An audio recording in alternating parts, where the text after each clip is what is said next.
She married a human to stop the war, then learned why no empire dares to fight them. The transport shook when it crossed the border marker, and it was not from turbulence, it was from weapon locks engaging on the other side. 3 Terran warships bracketing us in the span of 4 seconds with a precision that told me their targeting systems had been watching us long before we were close enough to see them on our own sensors.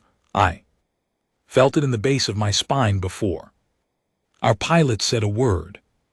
In that moment, with the cold sensor light blinking on the panel and the pilot's voice catching, before he recovered his composure, I was completely certain that the piece had already failed and that I was going to die in this narrow corridor between stars before I had ever seen the face of the man I was being sent to marry. Then the channel opened. The lead Terran ship confirmed our credentials without ceremony, welcomed us to compact space in a voice that sounded almost bored, and escorted us in without a single weapon discharged. I released the armrest slowly so no one in the cabin could see my grip had tightened on it at all. My name is Valith Soreth Khan. I am the third daughter of the ruling bloodline of the Ken Dominion, and 3 weeks before that crossing,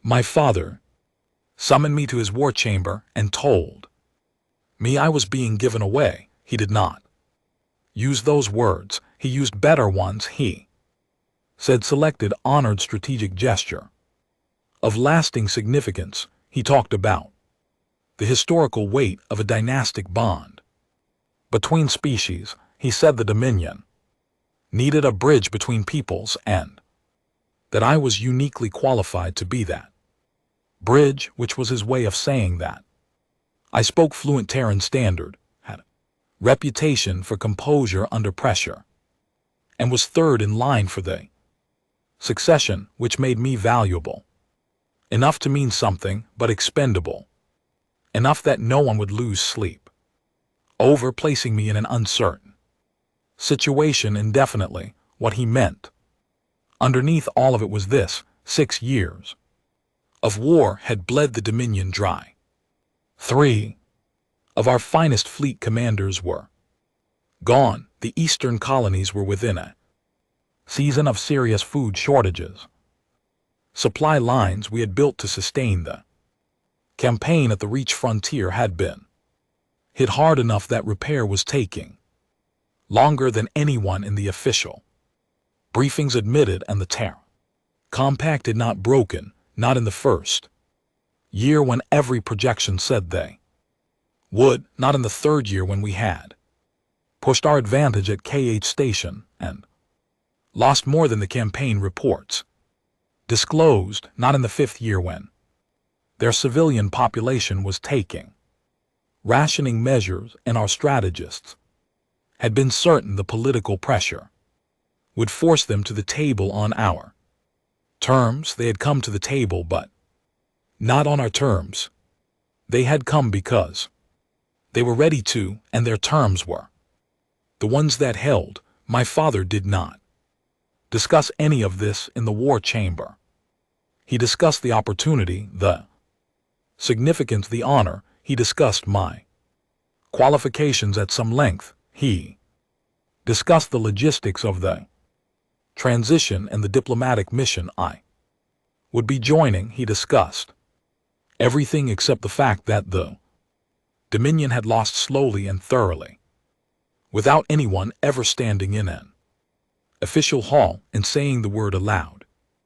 I sat straight through all of it. I nodded once when he finished. I walked out of that chamber with my expression perfectly arranged, because that is what you do when you are a member of the Kayan ruling bloodline and your father has just told you your life is being redirected in the service of a necessity that no one is willing to call by its name. It was only when I reached my own quarters and the door was closed that I sat down on the floor with my back against it and let myself feel the full weight of what had just been decided for.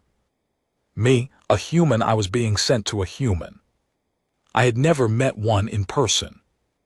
Everything I knew came from briefings, intelligence summaries, and the kind of filtered second-hand commentary that circulates among people who have read about the galaxy from behind the safety of their own borders. The picture that emerged from those sources was consistent and not particularly flattering to either party. Humans were described as a short-lived species of moderate intelligence and unremarkable physical capability.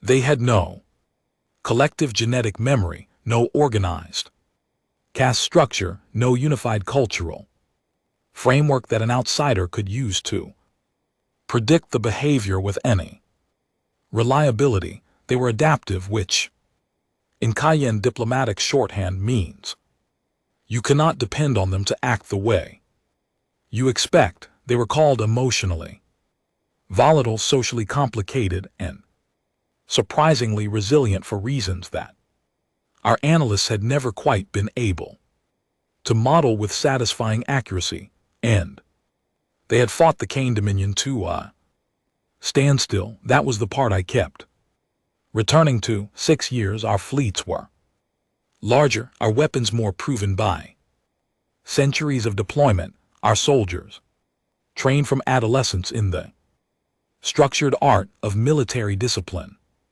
The Terran Compact was less than 2 centuries old as a unified political body. Their military doctrine changed so frequently that our intelligence teams had to update their assessments on a monthly cycle just to keep current. They improvised in ways that violated established strategic principles. They promoted officers based on results in ways that had nothing to do with bloodline or rank order. They made decisions at the field level that should never have been made that far down the chain of command, and those decisions repeatedly worked. Every projection we ran before the war said the resistance would break within 14 months. We had run those projections using the best models available. We had updated them every 6 months as the conflict continued. They kept being wrong in the same direction, always underestimating, never quite capturing the variable that kept extending the timeline. The human I was to marry was named Colonel Ren Calloway. He was 41 years old in Terran years, which our liaison translated as midlife. For their species, he had spent 9 years on the Reach frontier, first as a field officer and then as a senior strategist attached to the peace negotiation bureau. He had been selected for this arrangement because he was widely respected on both sides, known for a particular quality that the Terran diplomatic files described as steadiness, and had personally requested to participate in whatever framework would end the conflict. He volunteered.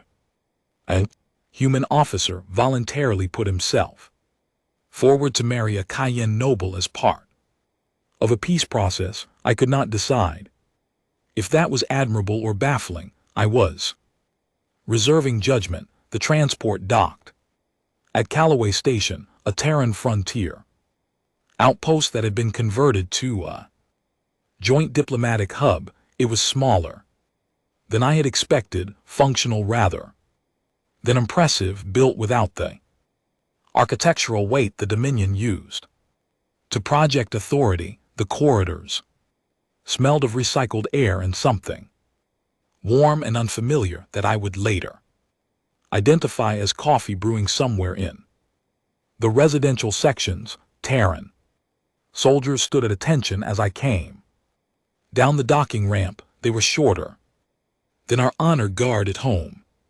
Their uniforms were plainer, but there was something in the way they stood that I noticed and could not immediately categorize it came to me later. They stood like people who had already made up their minds. There was no performance of strength in their posture, no stiffness of someone trying to project something they were not sure they felt.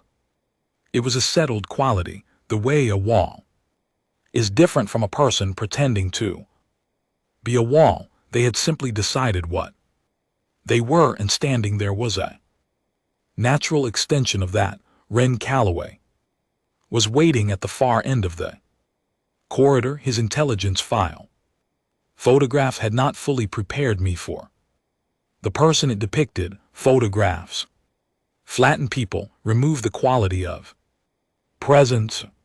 He was taller than the average Terran, with dark hair going gray at his temples and a face that had spent years in difficult conditions, lines around his eyes, calloused hands extended toward me in the standard Terran greeting. He met my eyes when I approached, and his expression was neither the weariness I had expected nor the deliberate warmth of a diplomat performing welcome. It was simply attentive. He was looking at me the way you look at something you want to understand. Welcome, Vale, he said. He used my given name, no title, as if we were already past the part where that distinction mattered. I hope the crossing was smooth. I shook his hand. His grip was firm and not demonstrative. Smooth enough, I said. That was all. He did not fill the silence that followed with pleasantries.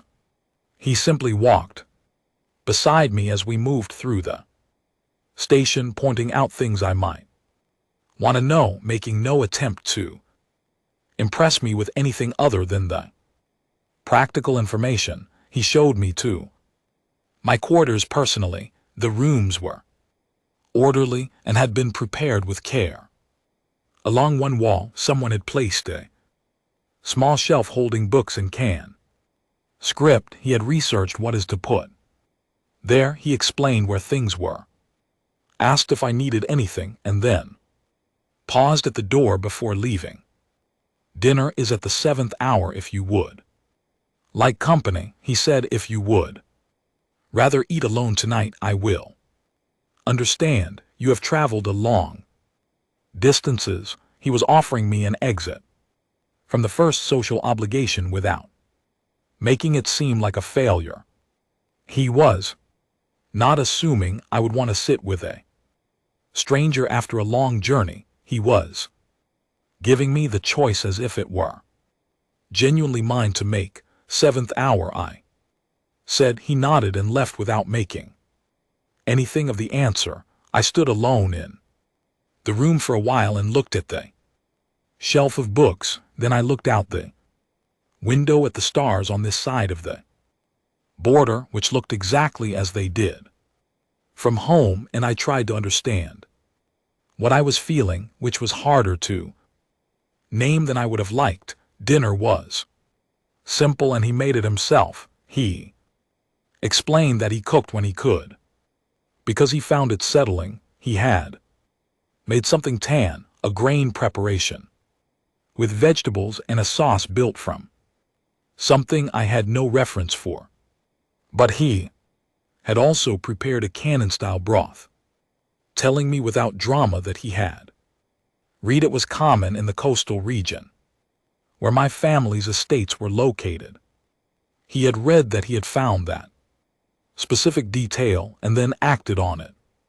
Not to impress me, apparently, since he mentioned it only when I asked about the second dish as a simple explanation, rather than a presentation of his effort. I drank the broth. It was accurate. I said nothing about how accurate it was. We talked carefully about the station, about the formal process ahead, about neutral things that gave us each a chance to take the measure of the other without making that measuring obvious. He was intelligent in the way that shows up as precision rather than performance.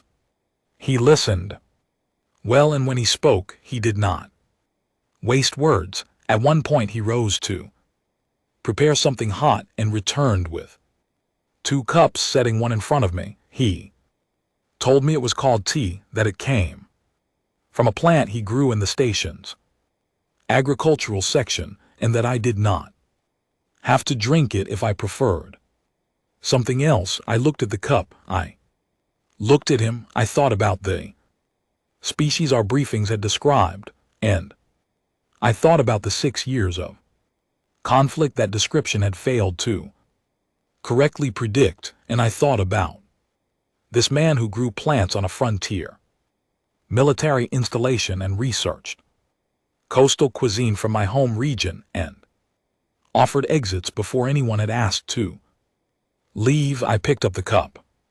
It tasted of dried leaves and something lightly sweet, and entirely unlike anything I had a word for. It is interesting, I said. He smiled. Not for show. That is exactly what I thought the first time I had it.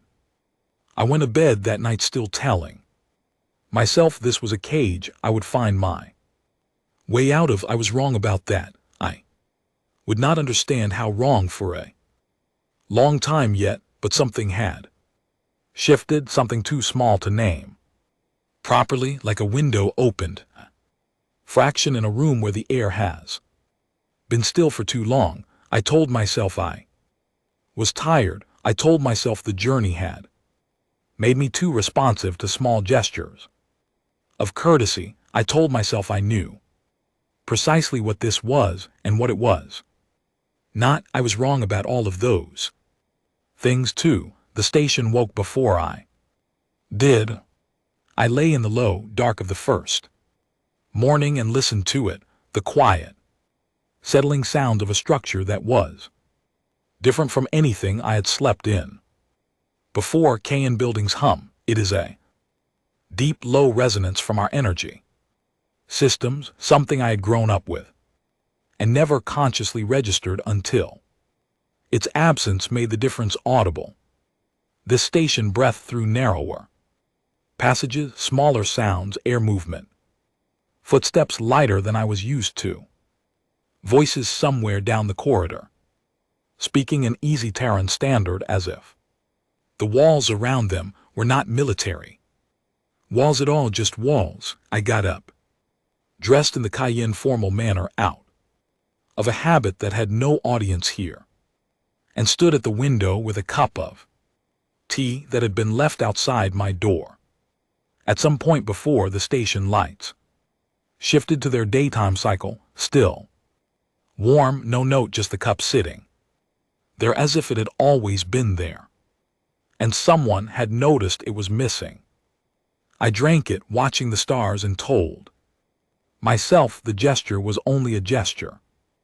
The weeks built on each other in ways I had not anticipated. I had prepared for the cold performance of civility, the kind of functional hostility that political arrangements produce when neither party wants to be there. What I encountered instead was ordinary life, continuing around me as if I had always been part of it. Ren worked long hours in the strategy rooms where the peace process was being assembled, clause by clause, in the patient, unglamorous way that binding agreements are actually made. He returned each evening without performing either contentment or exhaustion, just himself at whatever temperature the day had left him. We ate together, we talked, sometimes we sat in silence that was not weighted with anything, which was the strangest part.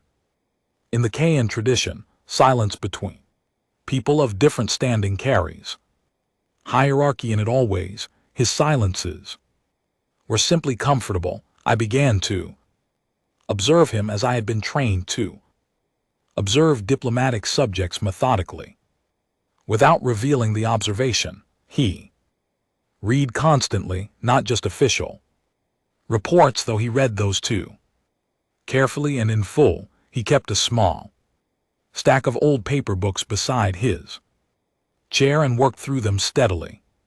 When I asked once what he was reading, He held the book up without making the question into anything. It was a collection of letters written by soldiers from a Terran conflict fought centuries before his birth on his home planet in a war that had nothing to do with anyone currently alive. I asked why he thought about it honestly before answering the way he seemed to think about most things, because they remind me what any war costs. He said, no matter who wins. That was the kind of answer he gave, not a diplomatic answer, not a short one offered to end the conversation, a true one offered without defense, as if he had no reason to present himself as anything other than what he actually was. I told myself I was cataloging his patterns for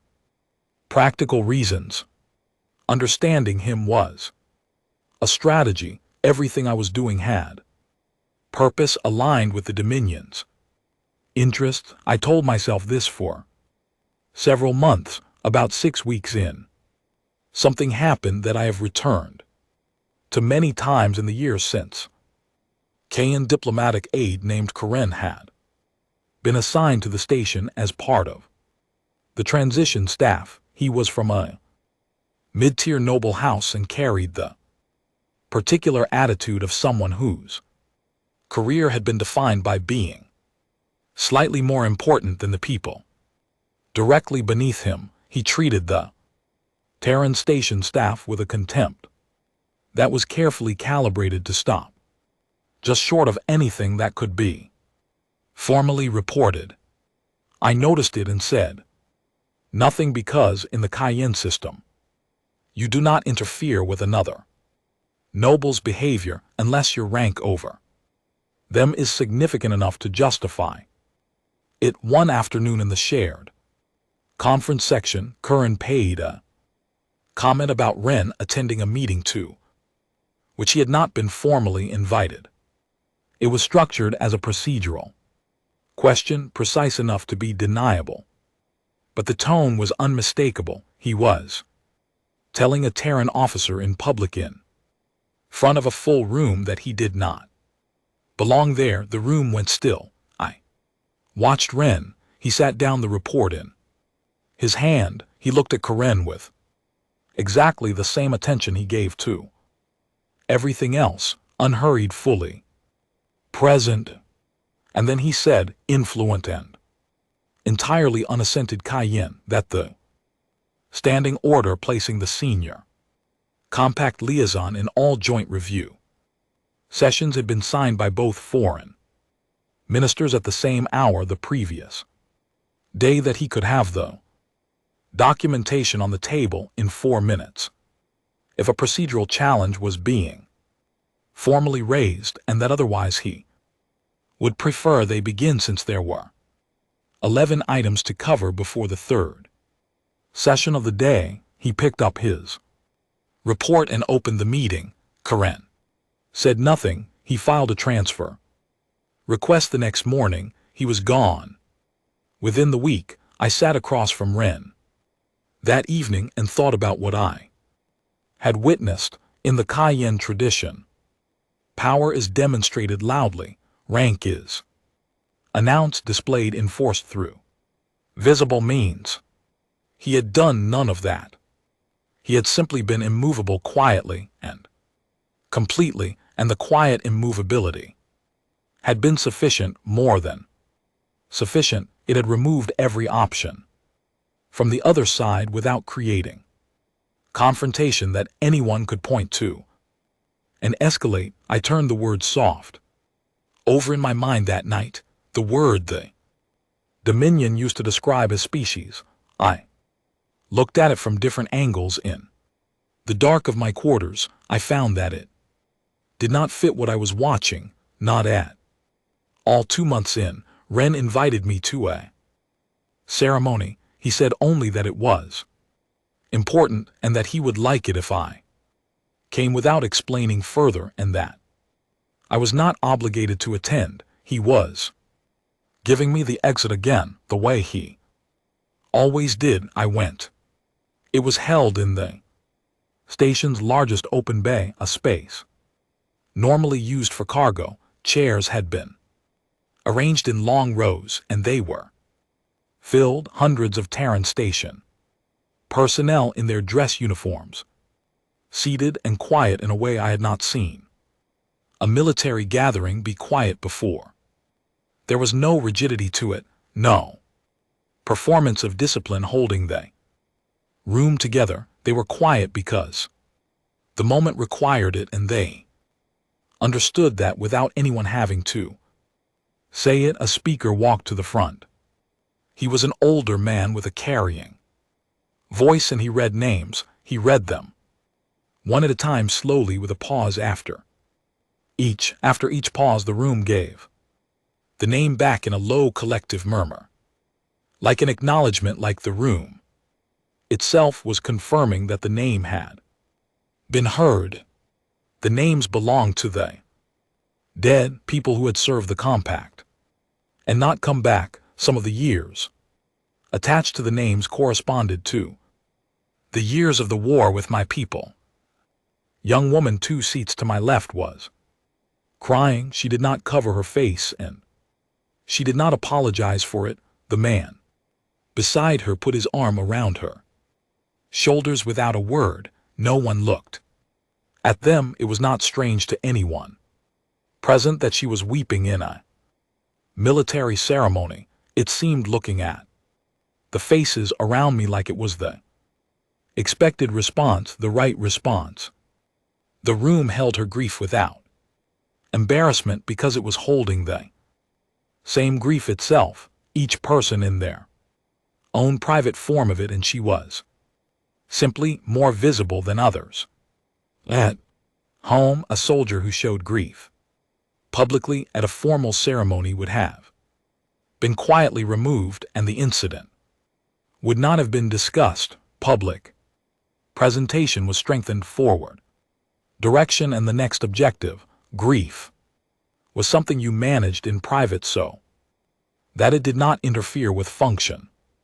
I watched these people hold their grief in open air, share it without shame, offer it to each other as a kind of acknowledgement that what had been lost was real and mattered, and I had no category for it. I did what I always do. When I have no category, I studied it, I recorded it, I told myself it was simply a cultural difference and moved on. But walking back with Ren afterward, I heard myself ask, almost without deciding to, do they do that every year? Remember them that way? He said, every year. I asked why, since remembering them could not bring them back. He was quiet for a moment, then he said that it mattered to the people still living, that it told them the ones they had lost were worth grieving, that they were not a number in a report, that it told everyone watching that if they were ever asked to give that much, it would not be forgotten. I said nothing for the rest of the walk. I had no answer for that, but that night I thought about every Kayan soldier's name I had never heard spoken aloud. After they died, I thought about the reports that reached my father's chamber, with casualty numbers in them, clean and administrative, and how no one in that room had ever said those numbers out loud as if they were people, and I did not sleep particularly well. 3 months in, Ren took me to the station's archive. Section 1 afternoon, not dramatically. He said only that there was something he thought I might find worth reading. He showed me the terminal, pulled up the Terran historical record, and sat elsewhere in the room with his own reading while I worked. He did not show me the war with the Dominion. He showed me further back what humans had done to themselves before they ever encountered another species. I read for 4 hours without stopping. I had known in the abstract that humans had internal conflicts. Every space-faring people does. What I had not understood was the Full dimension of it, not the scale of the destruction, though the destruction was enormous, but what came after each catastrophe. They had brought their civilization to the edge of ending more than once in the span of a few centuries, each time in ways that should have been final, and each time the people who remained had built again, not the same thing, something new, something that tried to understand and correct what the previous version had gotten wrong and then failed in different ways and had to be rebuilt. Again, they kept every record, every failure, every terrible decision, every moment in which they had been at their absolute worst. The Kayan archives preserved our victories, our expansions, our moments of strength. The Terran archive preserved the catastrophes with the same care as the triumphs, because the catastrophes were apparently considered equally important to know. I asked Ren why they kept the worst of it. He looked up from his book. Because if you forget what you were capable of at your worst, he said, you lose the ability to make sure you never go back there. I sat with that for a long time. A species that had practiced surviving its own failures for so long that survival had become something close to instinct, a people that kept the record of their worst decisions as a warning to themselves, not because it was comfortable, but because they had decided that comfort was a worse trade than accuracy. I thought about the briefings, the word unpredictable, the word volatile. I thought about 6 years of conflict that should have ended in 14 months. I thought about the field level, the decisions that violated established doctrine and worked anyway, the resistance that kept exceeding every projected threshold, the quality our analysts could not name, and so-called irrational. It was not unpredictable. They were not volatile in the way the briefings implied. They were adaptive, a way that came from having practiced adaptation until it was not a strategy, but a reflex. They had done this for centuries. They had done it against themselves, which is the hardest possible opponent to adapt against, and they had come through it more than once.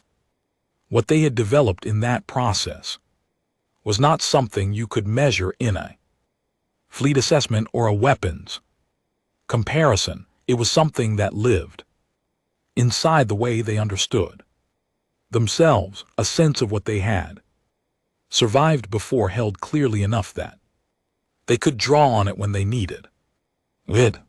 I closed the terminal and sat for a moment before speaking. Do you want to see anything else? Ren asked. Not today, I said. He nodded simply and asked if I was hungry. We walked to the kitchen and he made something warm while I sat at the table and turned everything I had read over in my mind, looking at it from different angles, feeling the weight of a finding I did not have the full language for yet. I was still telling myself I was a researcher. I was still telling myself the observation was in the Dominion service, but something was shifting that I had not given permission to shift, something that had no place in any briefing and no name in any file I had ever read. I was beginning to respect the people around me, not as a posture, not as a tactic, genuinely. And I knew even then, sitting at that table with a warm bowl in front of me and the quiet sounds of a station going about its evening, that the genuine kind would not stay contained. It was already changing the shape of how I saw things. It would keep changing it. I did not yet know how far. 4 months in, I met General Lyra Oaks. She was the senior Terran military commander assigned to the Joint Oversight Committee that monitored the peace process. She arrived at the station on a Wednesday with a small staff and none of the ceremony that a Cayenne commander of equivalent seniority would have. Expected, no formal greeting delegation. No presentation of credentials with ceremonial weight. She walked off her transport, shook hands with the three most senior people present, and asked where the coffee was. She was in her mid-50s with close-cropped silver hair and the posture of someone who had long since stopped needing to make rooms feel smaller by performing authority in them.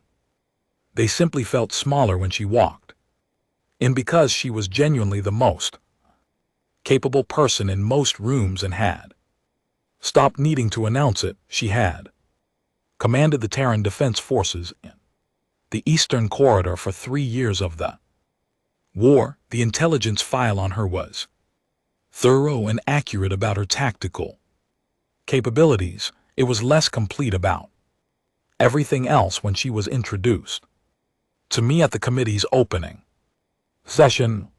She shook my hand with real warmth and said that she had read a collection of poetry from my home region and found it remarkable. I stood there for a moment processing that this woman had spent 3 years making decisions that had killed soldiers sent by my family, and she was telling me she had read our poetry. I asked which collection. She named it precisely. She named the poet and the volume and made a brief, accurate observation about the structure of the verse form that showed she had not only read it but thought about it. She was not performing knowledge for diplomacy.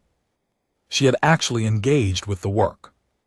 We spoke for 20 minutes before the session began, standing in the corridor outside the conference room about Cayenne poetry and the specific way it handled distance and longing, which she said had felt recognizable to her across the species difference, universal in a way she had not expected. I asked how she had come to read it. She said she had made it a practice throughout the war to read the cultural work of anyone she was in conflict with because she believed you could not understand an opponent without understanding what they loved. She had studied what we loved while we were fighting each other. I went back to my quarters that evening and did not do any of the work I had planned to do. I sat and thought.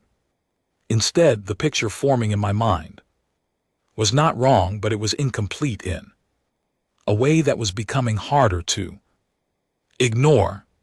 I had been tracking their military resilience, their adaptive capacity, their historical record of surviving catastrophe. What I had not been accounting for was the interior dimension of all of it, the reaching, curious, generous attention that seemed to operate even in conditions of conflict. Even while fighting us, they had been paying attention to us. Even in opposition, they had been trying to understand. There was no equivalent in the Cayenne framework. In our tradition, you studied an opponent to defeat them more efficiently. Intelligence was instrumental. The idea that you might learn about someone's poetry, not to use it strategically, but because you believed that understanding what they loved was part of understanding them as a people, was not anywhere in our doctrine. General Oakes invited me to dinner a week later privately outside the formal committee structure. I accepted because refusing would have been a diplomatic misstep, and I arrived expecting to be managed. She was a general and I was an asset of the peace process. Managed was the rational expectation. She had cooked the meal herself. She asked about my family with what appeared to be genuine curiosity rather than intelligence gathering. She talked about her own children, both grown, both in professions with no connection to the military, with the particular ease of a parent who is proudest of people who did not follow her path. She talked about a garden she maintained at her home on earth, what grew well there, what she had failed with repeatedly and kept trying anyway. She talked about missing it when she was away for long periods. I listened to this. I ate the food she had cooked. I sat across from a woman who had spent years of her life in direct military opposition to my people and found her so ordinary in the human sense of that word, so fully a person with plants she missed and children she was proud of. That holding both things in my mind at once took conscious effort. At some point during the meal she asked me a question I was not prepared for. She asked whether I had been frightened when I crossed the border. I thought about the weapon locks engaging on the transport, the 4 seconds of certainty that the piece had already collapsed before it had properly started. I said, yes, I had been frightened. She nodded, as if that was the answer she had expected. Then she said that she had been afraid too. On the day the peace negotiations were formally announced, not afraid they would fail, afraid they would succeed and she would find out that the years of fighting had been a thing that could have been avoided. That was a harder fear to carry, she said, than the possibility of losing. I had not thought about it from that direction before. The possibility that peace, when it came, would require the people who had fought to hold in their minds at once the necessity of what they had done and the knowledge that it need not have happened. I thought about what it meant to carry both of those things and keep functioning. And I thought about the ceremony on the station where people had said the names of their dead out loud without apologizing for the weight it put in the room. She said near the end of the evening that she had initially opposed the arrangement, the dynastic marriage, as the formal foundation of the peace. She had argued against it because it placed an unfair and specific burden on one person.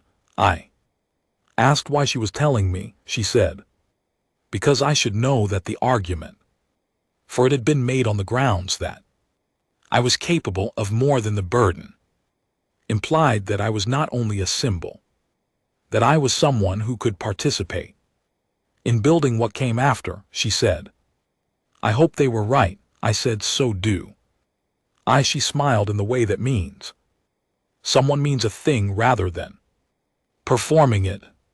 I understood that she was paying attention to me, not as a piece in the arrangement, but as a person. She was deciding whether to consider an ally. I walked back to my quarters that night and thought about what it was to be seen that clearly by someone who had every reason to see me only as what I represented. She had looked past the function I was supposed to serve and looked at me, and what she had seen she had apparently decided was worth respecting. That felt significant in a way I was not entirely prepared for.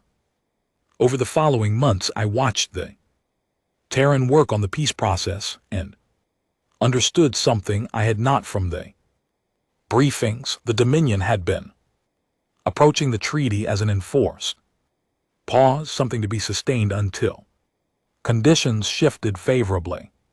The people I was watching every day were approaching it as something to be built.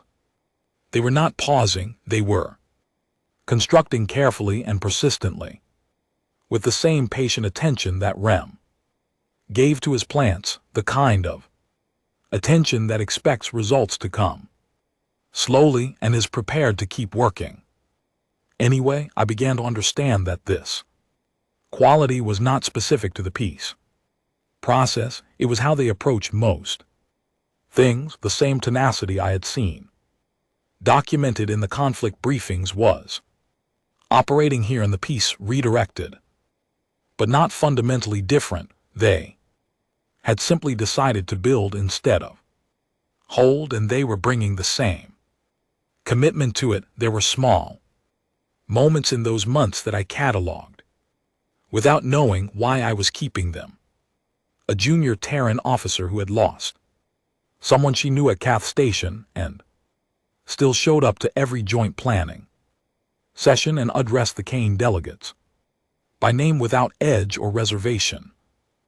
Maintenance worker who repaired a communications panel in the section where the Cayenne delegation worked and left the station's frequency set to a Cayenne cultural broadcast when he finished because he had heard someone from our team listening to it earlier and thought they might want to find it easily. Small things, unremarkable things, the kind of thing that is easy to explain away as coincidence or procedure until you have seen enough of them that the pattern becomes impossible to ignore. They paid attention in the smallest circumstances and in the largest. They paid attention to the people around them and they acted on what they saw. I came home one evening from a committee session that had nearly broken down over the border clause language. A junior member of the CAN delegation had pushed hard on a provision that the compact considered settled, and the room had gone cold in the specific way that means something might be beyond repair. I had spent 2 hours after the session helping to manage the damage before I could leave. When I got back to our shared quarters, Ren was in the main room reading the lights turned low. He asked how the session had gone. I sat down and told him honestly, more honestly than I had told anyone since arriving, including the details about the near breakdown and the specific difficulty of being in the middle of it. He listened to all of it without interruption. He did not offer solutions or analysis when I finished. He said, "That must have been exhausting. Being in the middle of that, no one had ever said that to me about the work of diplomacy. In the Cayenne tradition, the difficulty of negotiation was part of the function. You were expected to perform the function competently and not report the personal cost doing so, because reporting the cost was itself a form of insufficiency. You managed, you composed yourself and moved forward and kept the weight of difficult things in the private spaces where it could not interfere with function. He had noticed the cost and named it without being asked, not to fix it, simply to make sure I knew he had seen it.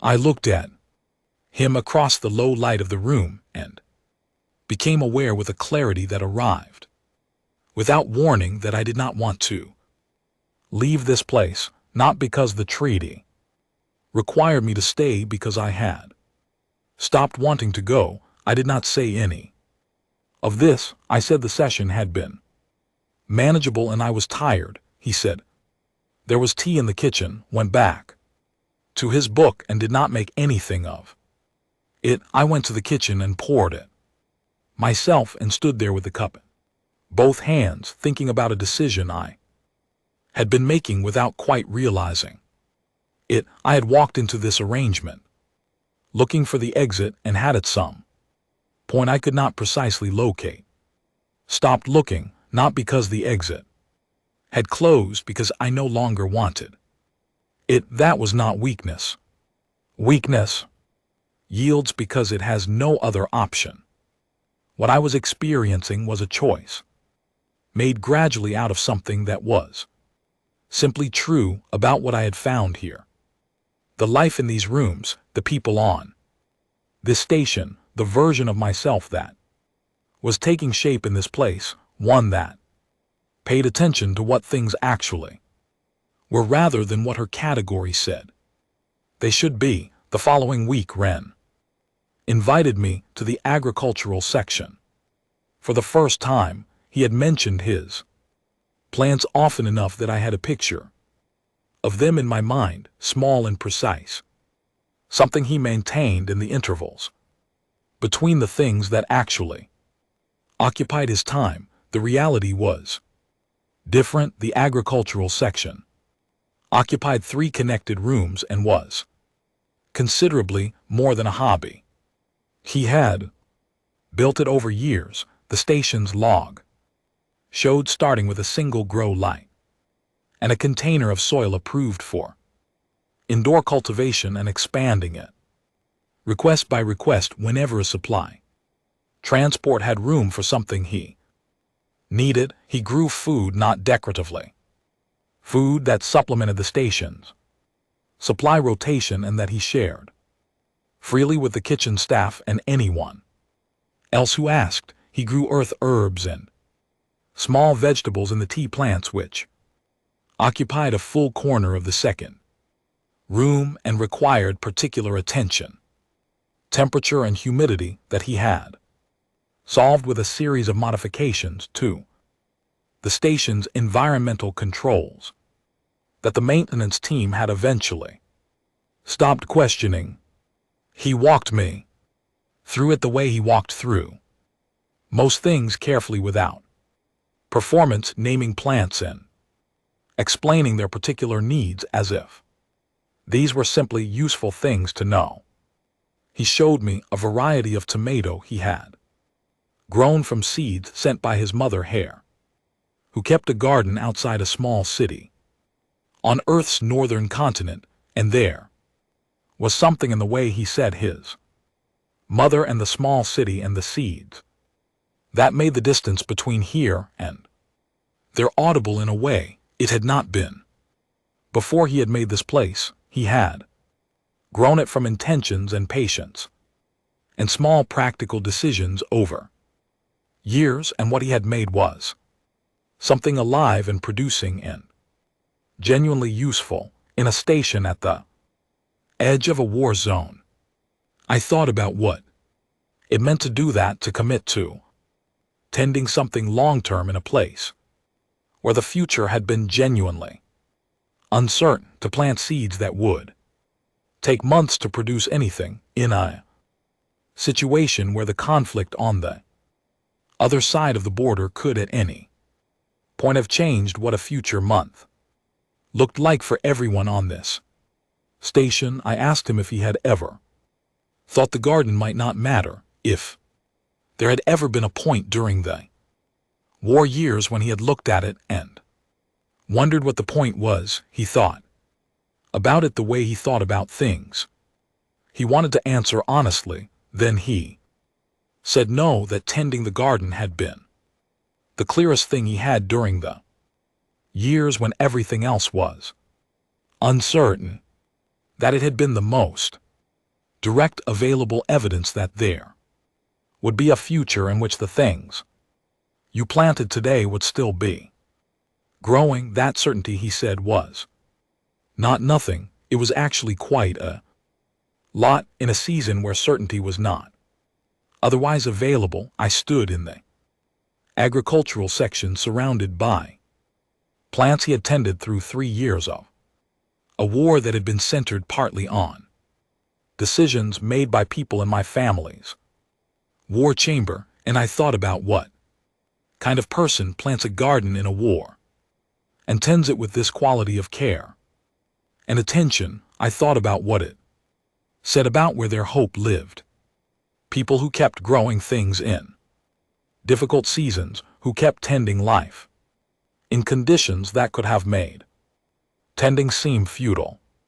A species that does that is not going to have a breaking point where hope collapses. They have been practicing hope in adverse conditions long enough that it has become something structural, something that does not depend on the circumstances being favorable to keep operating. I did not say any of this.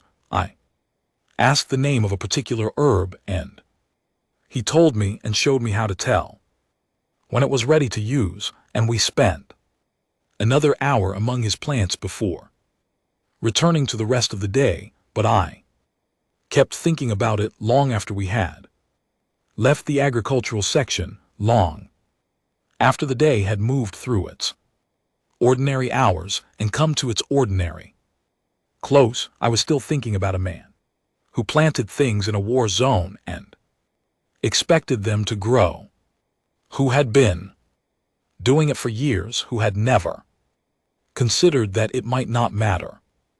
That was the last piece of something I had been putting together for months. Without knowing that was what I was doing, it settled into place quietly, without announcement, the way the most significant things tend to arrive. I understood now what I was living with. Not just who he was, what they were. What a species that plants gardens in uncertain seasons and reads the letters of its long dead soldiers and says the names of its fallen aloud in public and studies the poetry of people it is fighting, what that species is actually made of at the level beneath capability and strategy and all the things the briefings measured. It is made of the refusal to stop hoping, the refusal to stop tending, the refusal to let the cost of doing something real become a reason to stop doing it. Outside the kitchen window, the stars looked exactly as they did from home. They always had. That had always been true. I was only now fully understanding what it meant. Something was coming. I did not know it yet, something that would require me to put everything I had learned to a real test, in the kind of moment where understanding must become action, or it means nothing at all. A moment that was already moving toward me, though I was standing in a kitchen holding a warm cup, and the night was quiet and nothing about that moment had announced itself. Yet, the message came in the 5th month of the 6th week, which I remember precisely because I had just sat down in the archive section to begin a comparative study of Terran and Cayenne territorial law that I had taken on as an additional project. It was the kind of work that occupied the analytical part of my mind completely, which was something I had been using deliberately in recent weeks because the part of my mind that was not occupied with work had been asking me questions I was not ready to answer about what I was doing here and why the idea of leaving had stopped feeling like a plan and started feeling like a loss. The terminal beside me chimed with a priority flag on a CN diplomatic channel coded to my personal identifier. My brother Deven had sent it. Deven was 3 years my senior and the member of my family I had always trusted most. He had opposed the arrangement from the beginning, not from any objection to peace, but from a principled argument that the price being asked of me specifically was too high. He had made that argument in the family council quietly and without theater and had not won it. After I left, he had sent me messages at intervals regular enough to be deliberate, careful, affectionate messages that stayed within the bounds of what was safe to put on a diplomatic channel while still saying, "I am here, you are not forgotten." This message was not like the others. It was brief, and its brevity was its own kind of weight. A coalition of senior military families within the Dominion, frustrated with the pace of the treaty negotiations and emboldened by a recent internal shift in the ruling council, had moved against the foreign minister who had negotiated the peace. The minister had been removed from his position in a council session that lasted less than 3 hours. His replacement was Admiral Varric Sarathian, a distant branch of the family with views that had never been obscure to anyone who had been paying attention to Dominion internal politics. Over the past decade, Varick had opposed the peace negotiations from the outset. He had argued publicly within the limits of what public argument allowed that the Dominion had surrendered advantageous ground by agreeing to negotiate at all. He had built a reputation as the kind of military thinker who counted assets and capabilities and drew straight lines between them which produced clean projections and did not particularly concern itself with the variables that fell outside the projection scope. Varick was not interested in the treaty. Devon and Lt. Unken GT's message ended with 4 words: "Come home, it can be annulled." I set the terminal down and sat in the archive section for a long time without moving. I understood what those words meant in full because I had been trained from childhood in the mechanisms of Kayan law and their political applications. The marriage could be dissolved on the grounds that the political conditions that had produced it no longer obtained, since the minister who had authorized it was no longer in his position. Dissolution of the marriage would void the treaty on a procedural basis because the treaty had been structured to depend on the dynastic bond as its foundational symbolic element, a structure that had seemed elegant at the time it was designed and now functioned as a lever that anyone with sufficient political will could pull. A voided treaty meant the Dominion could reassess its military options from a position strengthened by 6 months of recovered supply lines and rested Eastern Fleet. The calculation was straightforward. They had used the peace to rebuild what the war had depleted. Now the new minister was looking at the board and concluding that the window he had been waiting for was open. I went to the window of the archive section and looked out at the station's exterior docking ring. I looked at the Terran ships moored there, built for function rather than impressiveness, practical in the way that the people who designed them were practical. There was nothing on those ships that said glory, nothing that announced empire. They simply sat there, tethered to the station, ready to do whatever job they were next given, without requiring anyone to admire them. First, I had stood in their ceremony rooms. I had spent 4 hours in their archive reading about what they had survived and rebuilt after surviving. I had watched a general who had spent 3 years in military opposition to my people study our poetry because she believed understanding what other side loved was the foundation of understanding anything else about them. I had lived in close proximity for months with a man who left tea at a door before the morning lights changed and answered every hard question with the honest answer rather than the useful one. I thought about the Dominion's new minister and the straight lines he was drawing between his assets and his objectives. I thought about what those lines excluded. I thought about the variable that had been missing from every projection we had ever run, the one that kept showing up as an anomaly in the engagement reports and getting filed under irrational without anyone examining what it actually was. I spent 3 days in the deep files, not the diplomatic records, the military analysis filed by the Dominion's own intelligence teams across the 6 years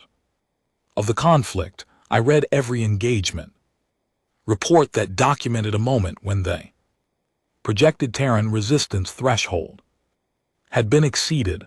I was looking for the pattern. I had been watching piece by piece for months, and I found it laid out in clear official language, report after report, labeled with the same words: irrational resistance patterns, behavior, inconsistent with survival calculations, engagement continuation beyond rational, cost-benefit thresholds. The language was precise and bureaucratic, and it kept circling the same thing it could not name because the thing it could not name was not in the vocabulary the reports were written in. It was not irrational. It had never been. It was a form of commitment that operated from somewhere. The models were not designed to reach. When humans fight to hold a line against superior force, and the thing behind that line is the people they love, the calculation that determines breaking points does not simply shift, it becomes irrelevant, not because they stop being intelligent or strategic, but because the primary driver is no longer calculation. It is commitment made at a level that calculation cannot reach, older and more durable than strategic thought. I found the full record of KTH station and the commission's shared files. Our fleet had been substantially larger, our weapons had been more capable by every measurable metric. The Terran Defending Force had been a combined unit of regular military personnel and civilian volunteers who had taken cargo transports and fitted them with whatever weapon systems could be mounted in the available time. The internal briefings I had read before leaving home had described the engagement as a tactical surprise. The full record showed something different. The Terran defenders had held for 11 days. When our fleet commanders realized from the sensor data that part of the force opposing them was made up of civilians in modified cargo ships, they had increased pressure on the calculation that non-professional combatants would break faster than trained soldiers. The resistance had instead intensified. The Dominion's post-engagement analysis said in the careful language of people who witnessed something they could not categorize. Human combatants displayed resistance patterns inconsistent with projected survival parameters. I sat with that sentence for a long time. I knew now what it was actually describing. It was describing people who had something behind them they were not willing to lose, and who had made a decision at a level below strategy that they were not moving, not because the math said they could survive it, because the math was no longer what they were running.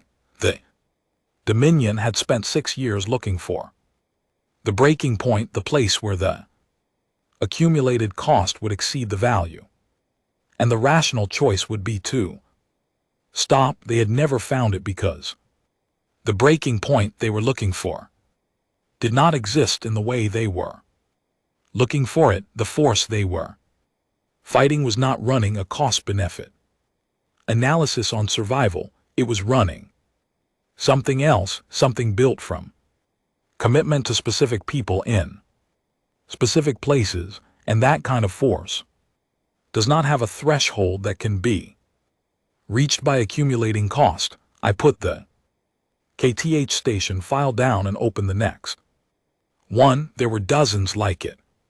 Engagement after engagement where the projected resistance duration had been exceeded, where the recommended withdrawal signal had arrived and the Terran force had not withdrawn, where our commanders had escalated on the assumption that the next increment of cost would finally reach the threshold, and had instead found the force in front of them had simply adjusted and continued. I read those files through the full second day. I read them with the understanding I now had, the one that had not been available to the analysts who wrote them, and I found that they were all describing the same thing, not a military phenomenon, a human one, a quality that appeared in the way these people related to each other and to the things they were protecting,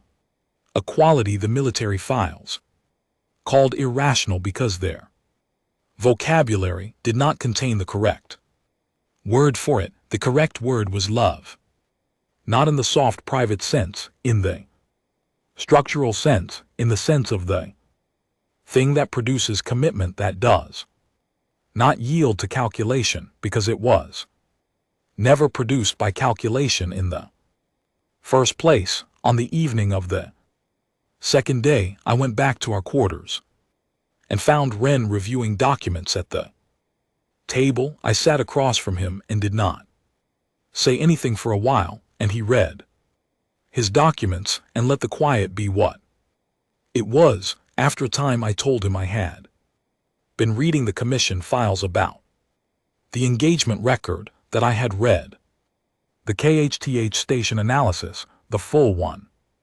He set his documents down.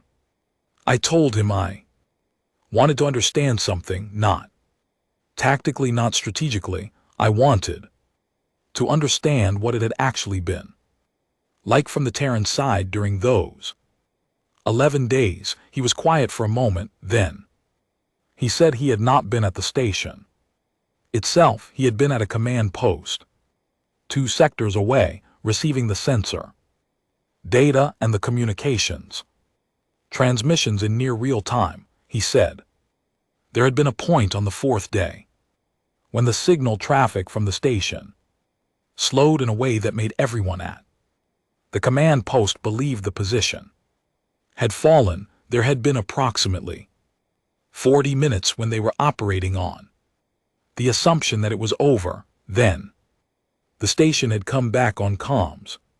"Hey," said the person who reconnected the channel, was a cargo pilot named Owen Marsh, who had been flying supply runs between agricultural colonies before the war and had no combat training on record. She said on an open channel that she had found a way to repair the communications array and that the station was still holding, and they needed resupply for the secondary rail systems if anyone could reach them. He said there was something in her voice that he still remembered, not urgency, not fear, just the voice of someone who had a task in front of her and was doing it, who expected there to be someone on the other end of the channel because someone was always supposed to be there, and she was doing her part and they would do theirs. He said the station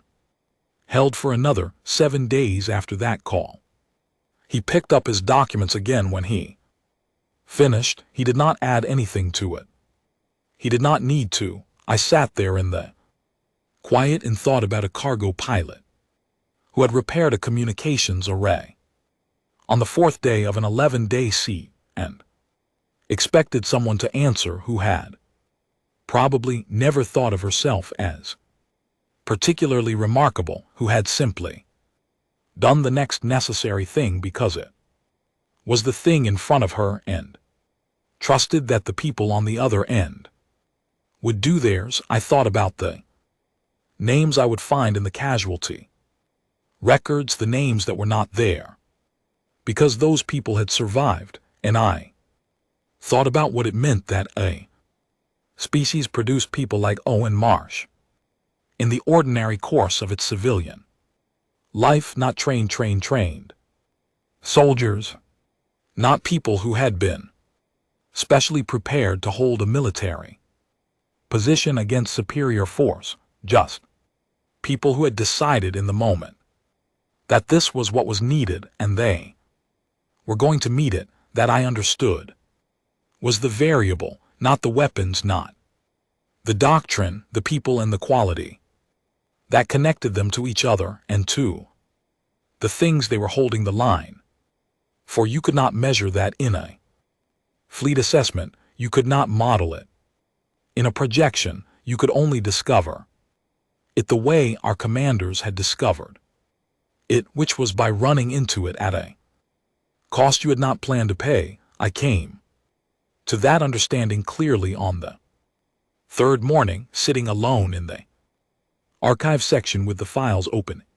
Front of me, I had been approaching it from every direction for months. Now I was simply looking at it directly. I went to the kitchen and found Ren making breakfast. He moved through the space with the unhurried economy of someone who knows exactly where everything is, who has been in this room long enough. That motion through it is nearly unconscious. He set a plate in front of me and sat across from me with his own. And he looked at me the way he looked at things he was paying attention to. He said I had been very quiet for 3 days.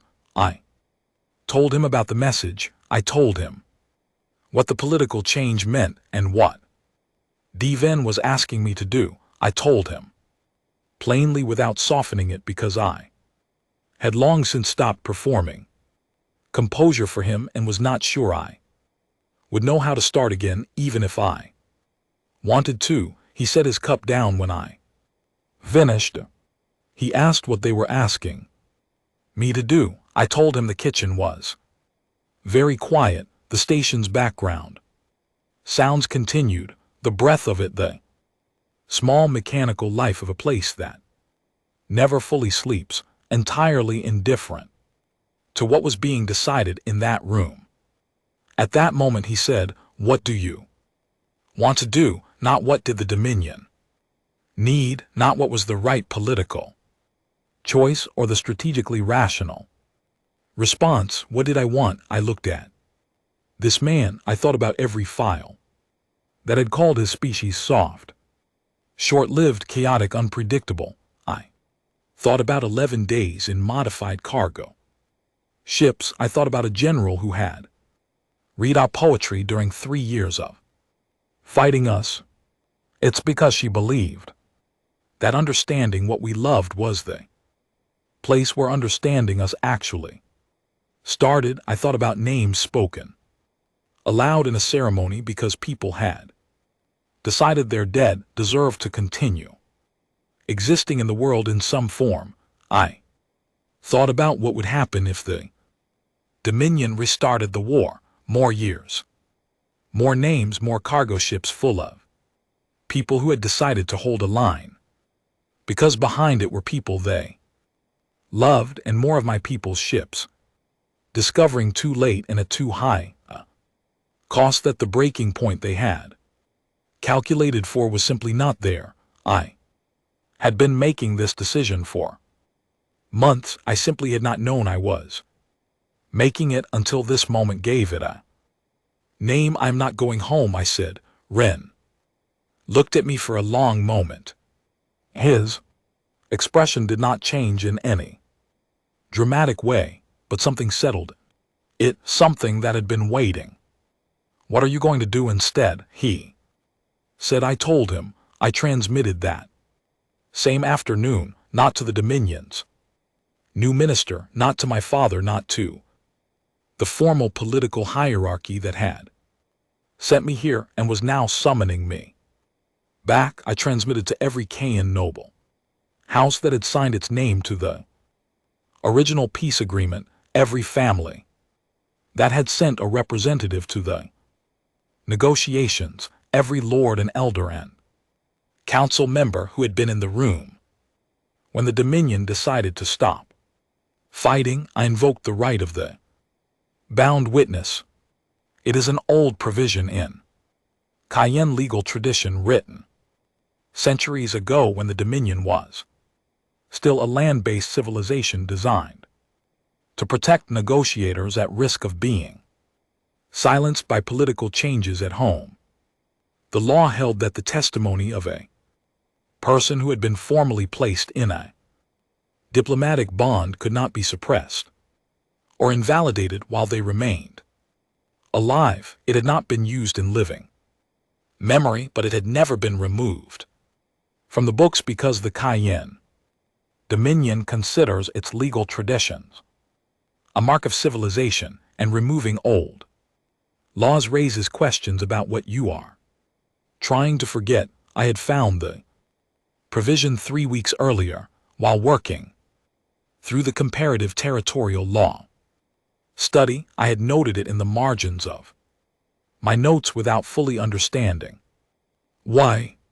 Now I understood why. I used it to put everything I had learned directly in front of the people who needed to hear it in a form that the new minister's political position could not prevent them from receiving. I told them about the archive, about a species that had practiced surviving its own failures so many times that survival had become something close to instinct. I told them about the ceremony on the station, the names read aloud year after year, and what that ceremony was actually doing. Not preserving sentiment, not performing grief, building something in the people who attended it, a resistance to abstraction, a practice of keeping loss real enough that it could not be managed at a comfortable distance, real enough to drive action in ways that a number in a report never could. I told them about General Oaks. I told them what she had told me about studying our poetry during 3 years of fighting us and what that said about the quality of attention their people brought even to conflict. I told them what it meant that even in opposition they were trying to understand, because a people that pays that quality of attention in that direction is not going to fight you the way your models say they will. They are going to fight you in ways that include everything your models left out.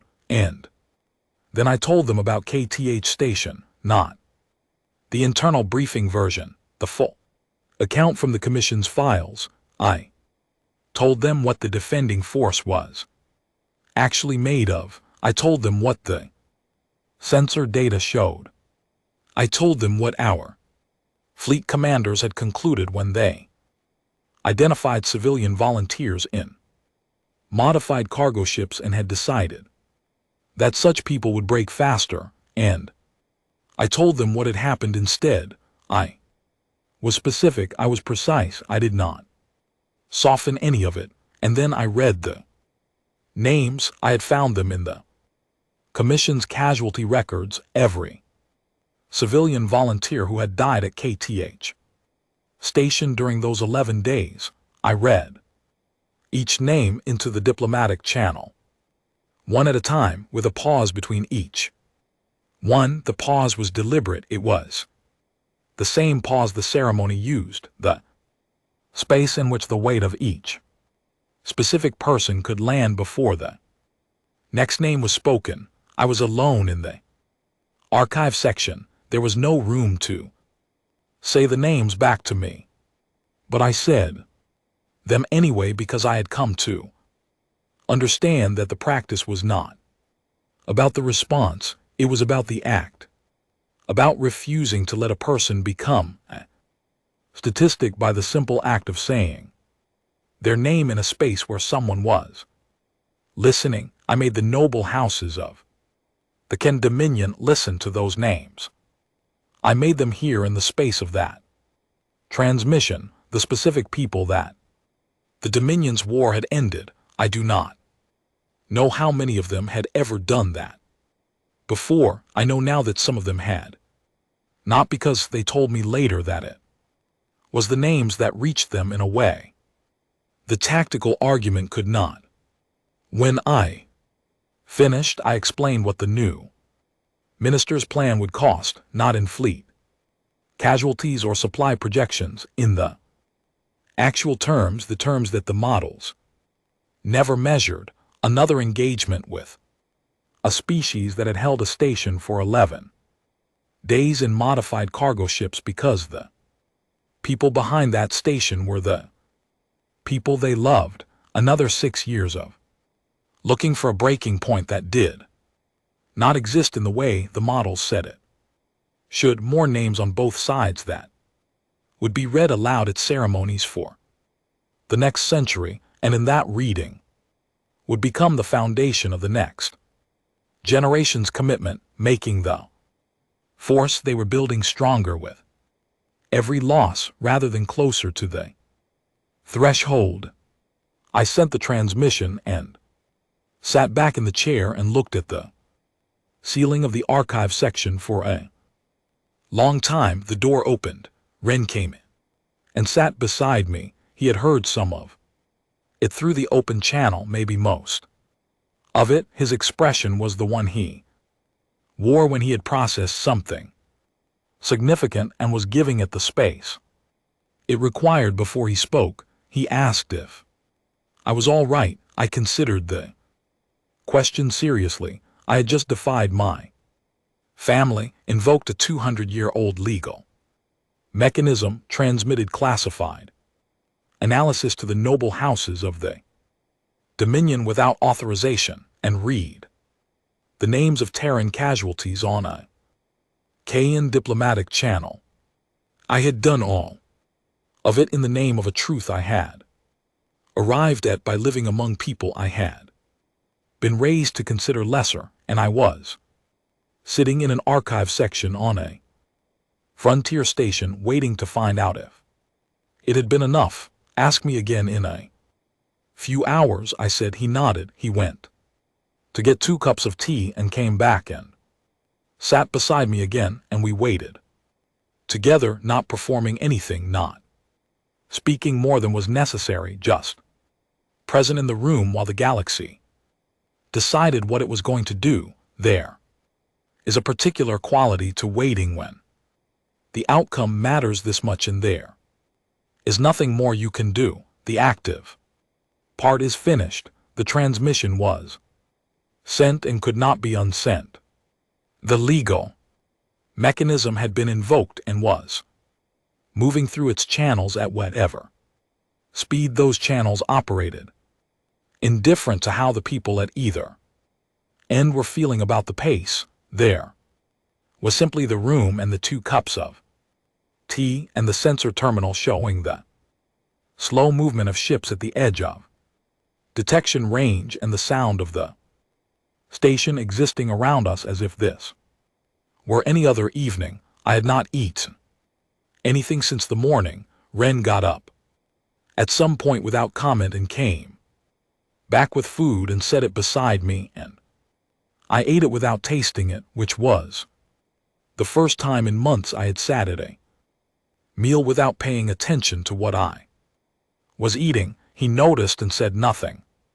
He had learned when to let things be and when to act, and he was better at knowing which was which than most people I had spent years around. At some point in the second hour, I said without planning to that I had read those names out loud because of the ceremony, the one in the cargo bay months ago. He looked at me and waited. I told him that I had not understood at the time what the ceremony was doing. I had thought it was grief or ritual or some combination.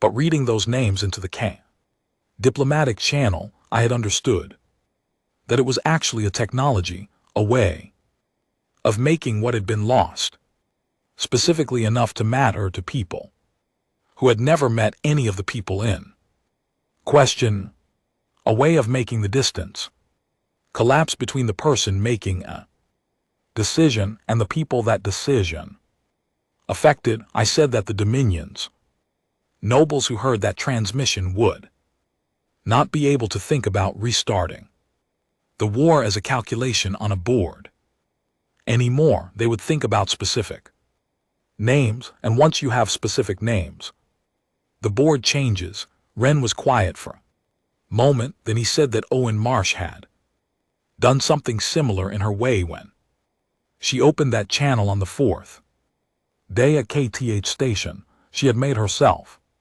specific. She had made the station specific. She had turned a tactical position on a map into a person who expected someone to answer, and that had changed what the people on the other end were willing to do to help. I thought about that, the pattern running through everything I had come to understand, the same pattern in every form, the names at the ceremony, the letters in the old Paper books read Owen Marchand.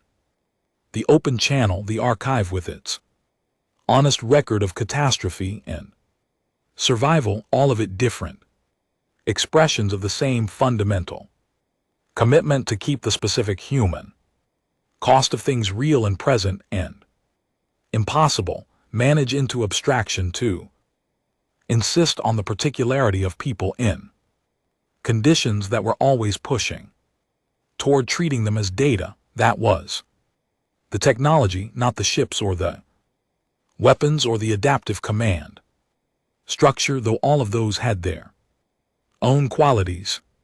This, the stubborn practice, deliberate insistence on specificity, on names instead of numbers, on faces behind the lines instead of just the lines. The Compact's fleet moved to intercept the Dominion ships that had been repositioning near the border marker, half the size of the Dominion force. They moved anyway, without waiting for the politics to resolve, because that was what they did. They put themselves between the border and whatever might cross it in ships built for function rather than impressiveness, crewed by people who had presumably made the same kind of decision that the civilian volunteers at Cath Station had made. The people behind the line mattered more than the calculation. I watched the sensor data come in on the terminal and felt something I had not been expecting. Not fear for myself, fear for those crews, for the specific people on those ships, moving into a position that was genuinely dangerous because someone had to hold the space while everything else worked itself out. That kind of fear, the fear for someone else rather than yourself, was new to me. I recognized it. When I felt it, it was the same quality I had been watching in the Terrans for months, the thing that made the ceremony work in the archive matter, and 11 days in a cargo ship possible. I was afraid for them because I had come to care what happened to them, not abstractly. Specifically, Deven's response came 6 hours after my transmission. He had seen it. More importantly, he told me 3 of the major noble houses had broken from the new minister's position before the Compact fleet had completed its intercept approach. They were raising formal procedural challenges on the grounds that my testimony transmitted under the right of the bound witness triggered mandatory council review before any treaty could be voided. Minister could not act unilaterally. The repositioned fleet had to hold.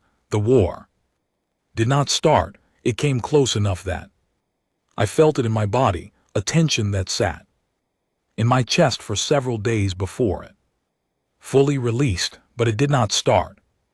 The formal challenges built quickly, because the political cost of being the coalition that had nearly restarted war no one had won the first time was substantial, and the new minister's support eroded faster than his advisors had planned for. He resigned.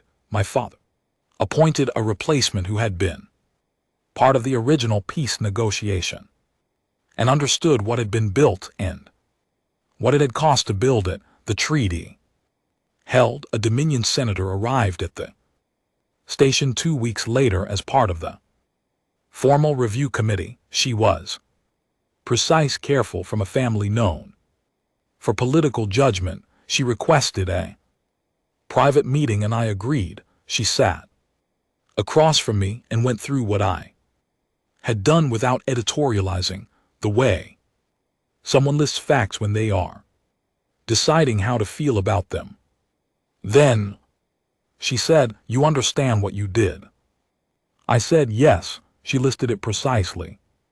The defiance of the designated minister, the invocation of a mechanism unused for 2 centuries, the transmission to the noble houses without family authorization. And then she said, "And you named the enemy dead on a Cayenne Diplomatic channel, I said. I named the people the Dominion killed, not the enemy people. She was quiet for a moment, then she said carefully that several members of the council had specified the names as the element that had made them act, that the tactical argument had been persuasive, but it was the names that had made the persuade.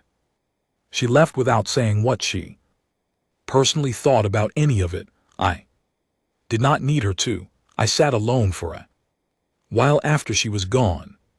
The station was in its quiet late-hour state.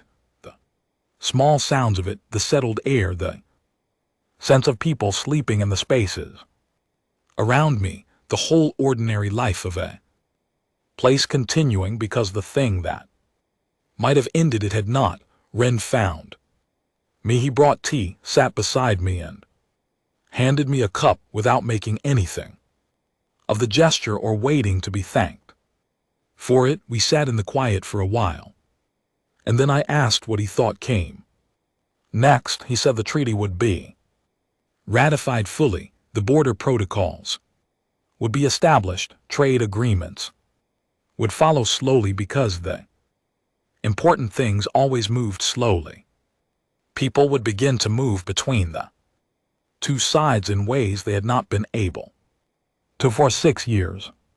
And that movement would do what movement between peoples does over time, which is to make the distance smaller and the strangers more familiar, and the idea of returning to conflict harder to justify. And us, I said. He looked at me. Whatever you wanted to be, he said. I stayed outside. The stars looked exactly as they always had, the same on both sides of any border. They had always been the same stars. I understood that now in a way I had not understood anything when I first crossed. The border was a line that people had drawn, a line that had cost a great deal to maintain and a great deal to remove. The stars on either side of it had never known it was there. I found that thought more comforting than I expected to. It has been many years since that night.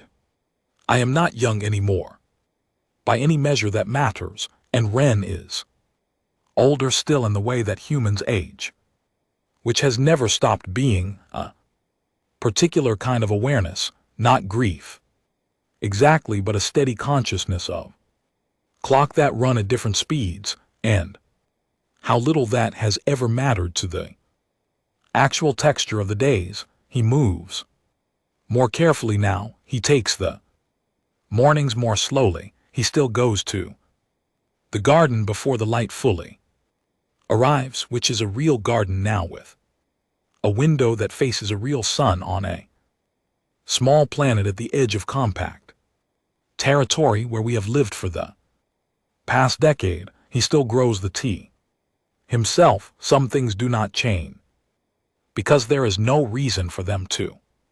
I have been asked to write this account many times over the years by historians, by researchers, by young Kayan diplomats, working in a framework that did not exist when I first crossed the border, by Terran students who want to understand what the early years of the peace looked like from inside. I have always said I would write it when I found the right place to begin. I have found it here at the end of my life with something I did not plan for, which is the kind of contentment that does not require anything to be finished or resolved, only to be genuinely inhabited.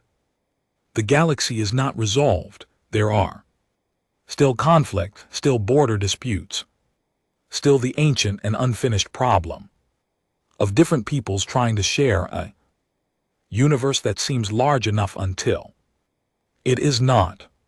The Kayan Dominion and the Terran Compact still disagree on things, and they negotiate those disagreements rather than fighting over them most of the time, which is not the same as peace, but is the closest approximation intelligent beings seem capable of sustaining over long periods, what I am. Most often asked about by all of those researchers and historians and young diplomats is the question of humans, why? No empire that has been in serious conflict with the Terran Compact engages them a second time with the same confidence they brought to the first. The question is usually framed in military terms as a search for the tactical or technological advantage that explains the outcome. I have heard many answers offered by people who were not present during the years that matter to this question, and most of them are wrong. In the same direction, they look at weapons, they look at fleet capacity, they look at population size, resource base, strategic positioning. They try to find the variable in the calculable assets that explains why pushing seriously against the compact tends to produce results that the projections did not anticipate. They are looking in the right category of things to look for if the question were about different kind of force, but they are looking in the wrong place for the actual explanation. I can tell them what that variable is. I have spent most of my adult life watching it. It is not a weapon. It is not a strategy. It is not a quality of their military doctrine or their command structure or their technology, though all of those have their own qualities. Worth noting, it is that humans carry their dead with them, not literally but in every way that operates at the level where decisions are actually made. Yes, they remember every person they have lost. They say those names out loud year after year in ceremonies held in cargo bays and public squares and anywhere that will hold a gathering, because they believe those people deserve to continue to exist in some form in the world of the living. They have built their understanding of what they are protecting on the foundation of what they have already lost, and that foundation does not erode, it strengthens. Each addition to the list of what has been taken from them extends the list of what they are holding the line for, and that list is not a calculation. It is a commitment made once and not revisited, because it was made from a place deep enough that no external pressure reaches it. Other species conduct rational assessments. When the cost of a conflict rises past a threshold, the calculation shifts.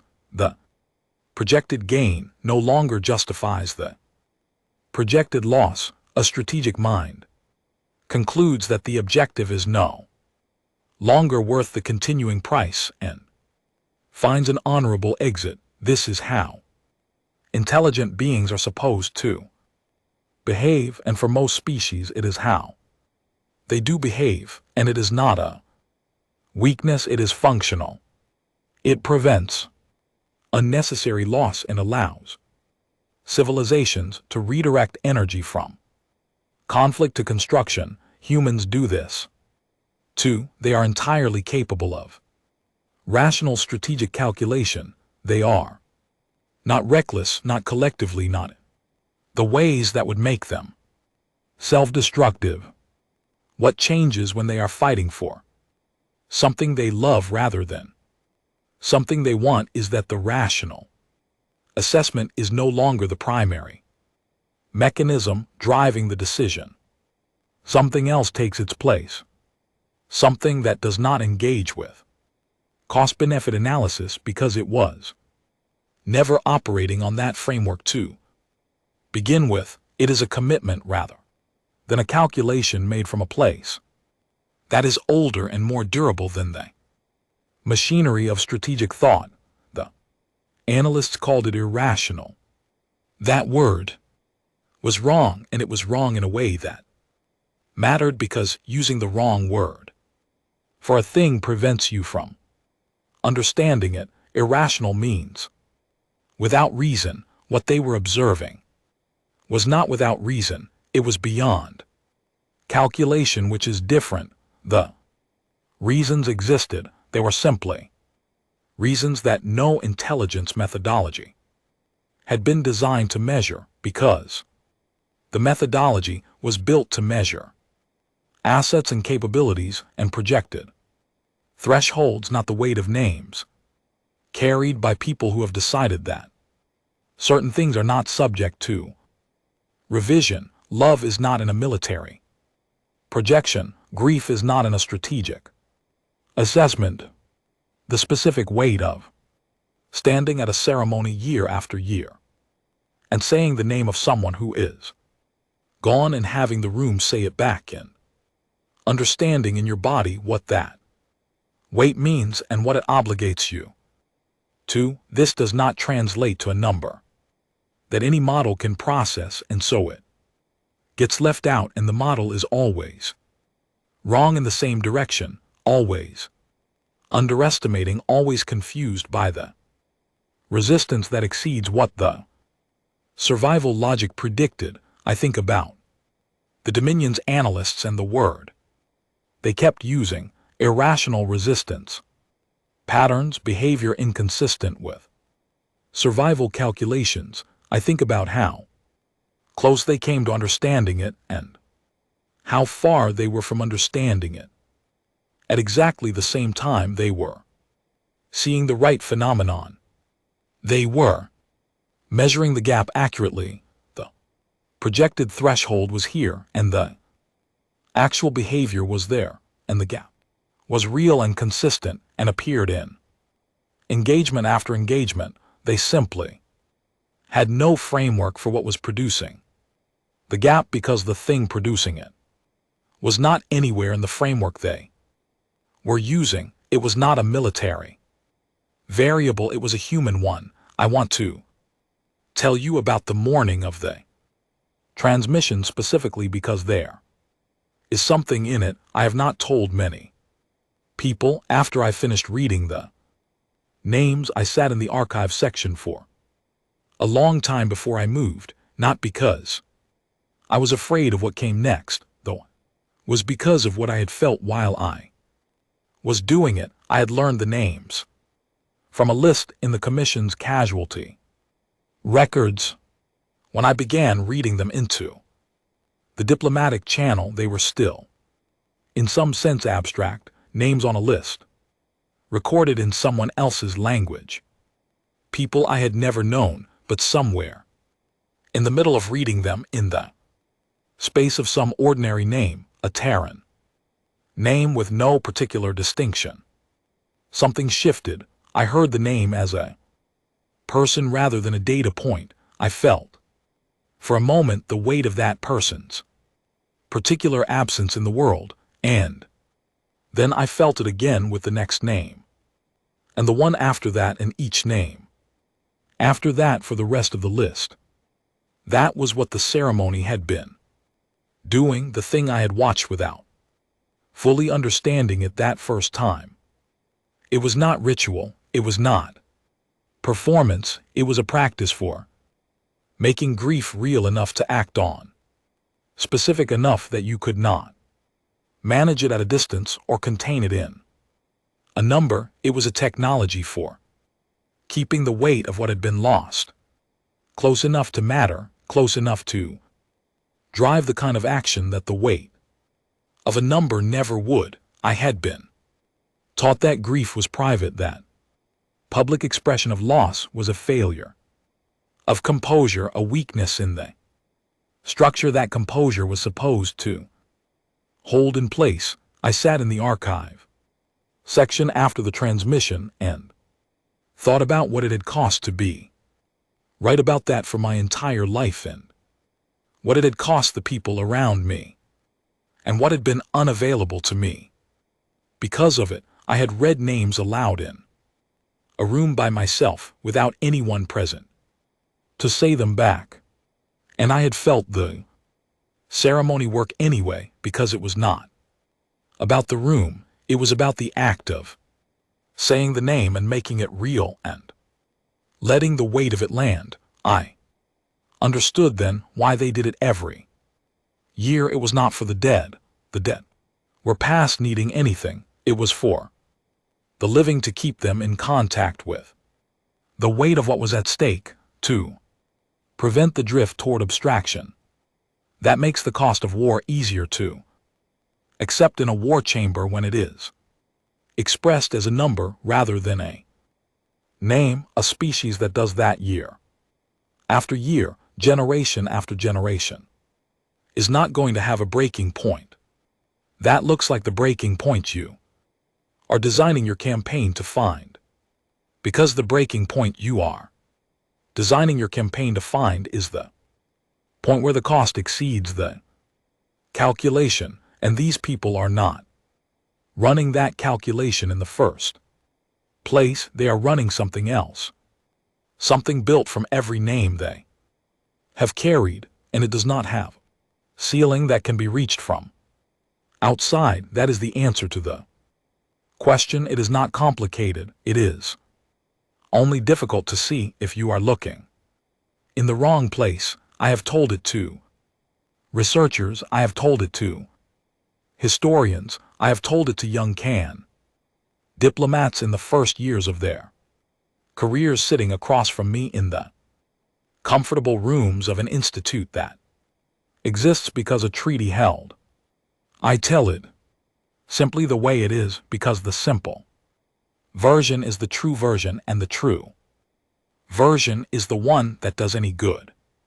They listen. Most of them understand it in their minds before they understand it anywhere else. That is how it goes with things you have not lived yet. You receive the information and file it in the category of things you know, and later, when you have spent enough years in the world, it moves from the category of things you know into the category of things you understand, and those are not the same category. Understanding is what happens after you have watched it operate in real conditions over real time and seen how it produces outcomes that the other model kept predicting wouldn't happen and then kept being surprised when they did. Ren is coming inside now. I can see him from where I am sitting, moving up the path from the garden with his particular careful pace, stopping once to check something on one of the plants he tends with the same patient attention he has given to everything for as long as I have known him. In a few minutes he will come through the door and ask how the writing is going, and I will tell him it is almost finished, and he will make a small sound of acknowledgement and go to make something warm and bring me a cup without asking if I want one, because he has known for years that I want one and sees no reason to make me say it. I married him to stop a war. I did not choose it. I was given a way to end a conflict my family could not win on the terms they had originally imagined. And I arrived at a frontier station full of cool analysis and exit strategies, and the composed certainty that I knew exactly what I was, and exactly what this was, and exactly how to remain untouched by it. I was completely wrong, not because I was naive. I was not naive. I had excellent training and a good mind, and the collected intelligence of a civilization's analysis of another species. What I was wrong about was the thing the intelligence missed, the thing that is always the last thing to appear in a formal assessment, because it is the hardest to measure and the easiest to dismiss. I was wrong about what it means to pay attention to someone, to really pay attention, not instrumentally, not in the service of any outcome, but because they are there and they are real, and understanding them is its own kind of work worth doing. Ren paid attention to me from the first day, not to what I could be used for, not to what I represented in the peace process, but to me, to the specific version of me that showed up in that corridor and said smooth enough, and went to dinner at the 7th hour because someone had offered me a choice and I had made it. He learned the way I took my tea and what kind of lighting gave me headaches and which diplomatic sessions left me depleted and which ones I found energizing. He learned these things by paying attention, not by asking, because some kinds of learning require the willingness to observe without making the observation into a performance of interest. He learned them and acted on them without announcement, the way you act on things you know when you have simply decided that the knowing matters. I have asked him in the years since how he thought about that early period, what he was doing, and why he says with the directness he has always had that he was trying to make sure I knew I was not alone, that whatever had brought me there and whatever would come next in that station, in that season, I was not alone and did not have to manage it as if I were. No one had ever done that for me before, not because the people in my life were unkind, because it was not how we operated. We managed, we composed ourselves and moved forward and kept the weight of difficult things in the private spaces where it could not affect our function. We were trained from childhood to believe that this was strength, and we were never offered a comparison that might have complicated that belief. He offered me the comparison without meaning to, simply by being who he was and doing what he did, and treating the fact that I was a person as a starting point rather than a diplomatic consideration. Here is what I want the researchers and historians and young diplomats to carry from this account. If they carry anything, pay attention to what the people in front of you love, not what they are willing to fight for, though that matters and will tell you important things.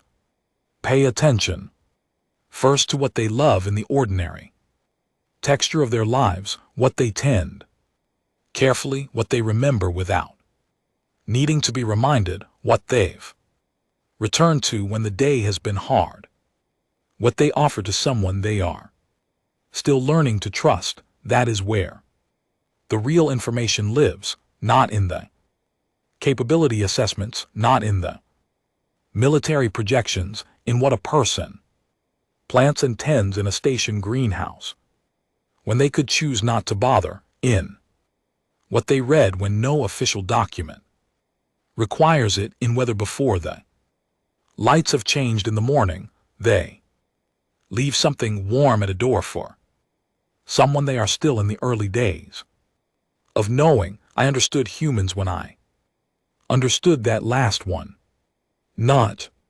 intellectually the way I had been assembling and understanding for months, actually understood in the way that changes how you see everything around it. A species that does that pays attention in that specific way, with that specific patience in that specific direction, is not fighting you when it fights you. It is protecting the people for whom it would leave tea at a door. And there is no calculation you can run, no campaign you can design, no breaking point you can locate that accounts for what a people will sustain in the protection of something they love. The stars outside are beginning to change as the light shifts. Inside I can hear Wren in the kitchen, the familiar sounds of him moving through the space where we have lived long enough that neither of us thinks about the geography of it anymore. He knows where everything is, the way you know where everything is, in a place that has become home rather than a place you are staying. Soon he will bring the tea, will set it beside me without interrupting whatever I am doing. He will ask when there is a natural moment how it is going. He will listen to the answer and then probably go back to whatever he was reading. Because we have been together long enough that we do not need to fill all the available silence with something. And the silence between us has long since become its own kind of warmth. I did not know I was looking for this. I did not know it was something I was capable of finding, or that I had been missing it so thoroughly that its presence would feel less like gaining something and more like finally understanding what had always been absent. I finished the transmission that afternoon in the archive section and waited to find out if it had worked, and Ren sat beside me and we waited together. That is the image I returned to most often in the years since. Not the ceremony, not the general in her poetry, not the names, though the names matter more than anything else I did in that season, just the two of us sitting together in a quiet room, waiting for the answer that would decide what happened to a great many lives. And him being simply present beside me without making it into anything more complicated than that. Whatever else is true about the Turing Compact, whatever the historians debate and the researchers measure and the diplomats calculate in their assessments of where things stand, that is the truest thing I know. Species that will sit beside you in a difficult room and wait with you, not performing anything, not requiring anything in return, just present because you need someone to be present. That species is not going to have a breaking point that you can find by pushing hard enough. You can push, they will be there. When you stop, the peace is held. That is what I want to say at the end, not because everything is solved or because the problems between peoples ever fully resolve, but the peace has held in the way that things hold when they are built from something real rather than imposed by someone's calculation of advantage. It is held through political changes on both sides, through difficult negotiations, through moments when it would have been easier for one side or the other to walk away from it and return to the clarity of opposition. It has held because of the names, because of the ceremony, because of what a people becomes when it practices year after year, refusing to let the weight of what it has lost drift into abstraction, because of what becomes possible when that same people extends its attention to someone it has been in conflict with and says, I want to understand what you love, not to use it against you, but because I think it might matter. The tea is on the table now. I can hear him putting it there, the small sound of the cup settling. In a moment he will say something or not, and I will answer or sit in the comfortable quiet. And the day will do what days do, which is simply continue, one moment following another, each one ordinary and each one the whole of what there says. I married a human to stop a war. I stayed because I finally understood what was worth protecting, and in that understanding arrived it slowly and honestly, and at the cost of everything I thought I already knew. I found the most human thing of all, the knowledge that some things are worth any price, not because the math says so, but because they simply are.